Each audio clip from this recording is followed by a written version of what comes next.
jolly good.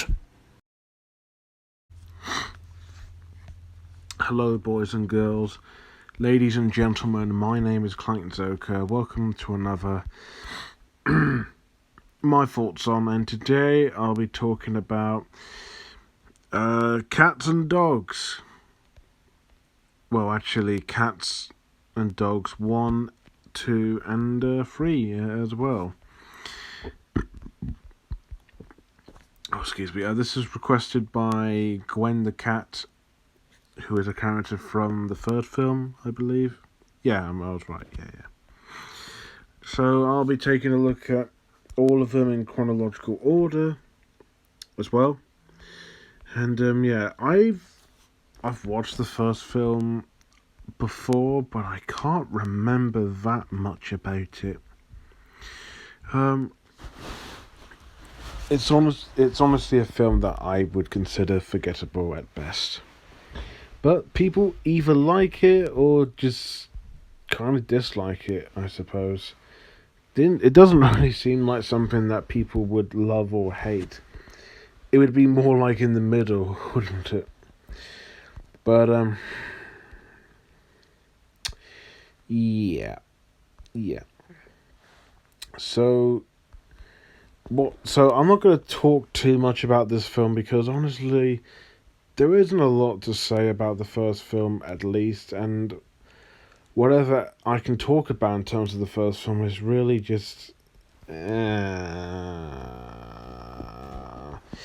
the film's about this dog named Lou, who's voiced by Tobey Maguire. He gets adopted by this family, mother and father, played by Jeff Goldblum and Elizabeth Perkins. And their kids, Scotty, as well. Lou seems to really enjoy having a family, but since Butch, voiced by Alec Baldwin, comes in to say, you got to protect the professor because he's working on something to make sure humans don't get any allergies from dogs because dogs have fleas and diseases. But there's an army of cats trying to take over the world, led by Mr. Tinkles, who's voiced by Sean Hayes, and he has to try and stop him. And that's it really. God, why the hell wasn't this film cool? The ideas of dogs having a secret academy spy thing against cats. This could work. If this was fully animated, like 2D animated, I think this could have worked so well. But why is it live action? I don't get that at all. Because it's very wacky and cartoony and all over the place, but it worked better. It could work better if it was in 2D animation, but nope.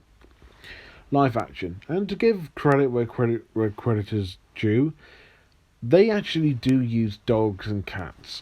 And they are well behaved and well trained, and there are a couple of cute scenes that actually have the animals that actually are there and not with any wacky CGI. The voice acting's actually pretty good, and visually it's well done. I like some of the cartoony expressions and designs of these characters at times. Well, I mean, in terms of the animals, I suppose it is well done. And that's all I've got to say about the film in terms of positivity.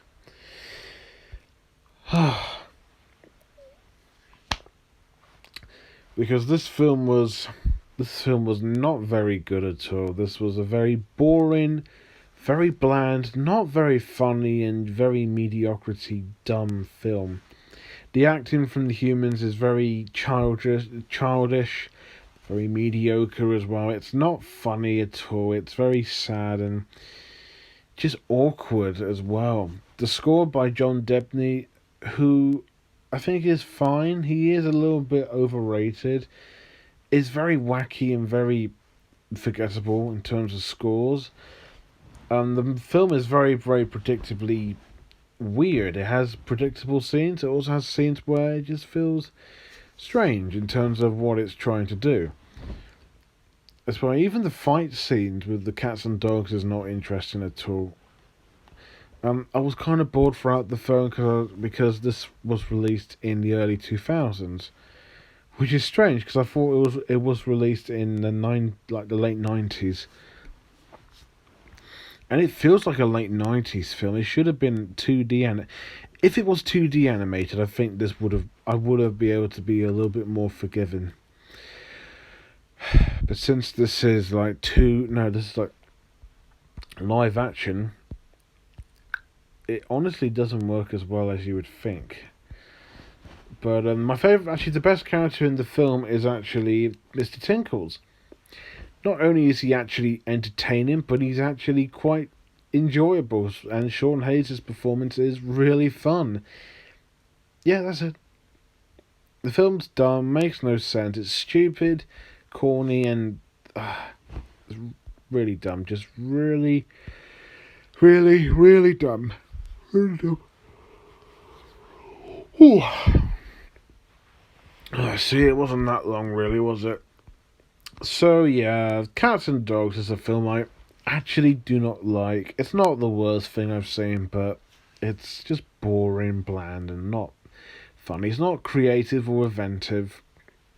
If it was 2D animated and better written, I think this could have worked a lot better, in my opinion. But despite some decent CGI and the animals are well behaved, and the voice acting wise is pretty good. It's dumb, acting's awkward, it's predictable, it's stupid, it makes no sense at all. It's a dumb mess. I really, really didn't like the film, and I'm sure it will just get worse from here in terms of sequels. This film just gets a 4 out of 10, despite a couple of positives, not enough to say this film is good. So yeah, Cats and Dogs. I'm going to be talking about these films one at a time because I haven't got anything else to watch for this week. So, today's Cats and Dogs. Wednesday will be Revenge of Kitty Galore. Get it? Because it's like Pussy Galore. Then the third one would be Paws Unite, which I'm not really looking forward to. So yeah, if you have watched Cats and Dogs, what do you think about it? Is it good, bad, decent? Do you want to see it? Let me know below. And as always, thank you guys for watching. Don't forget to like, comment, and most importantly, subscribe. And until next time, woof, meow.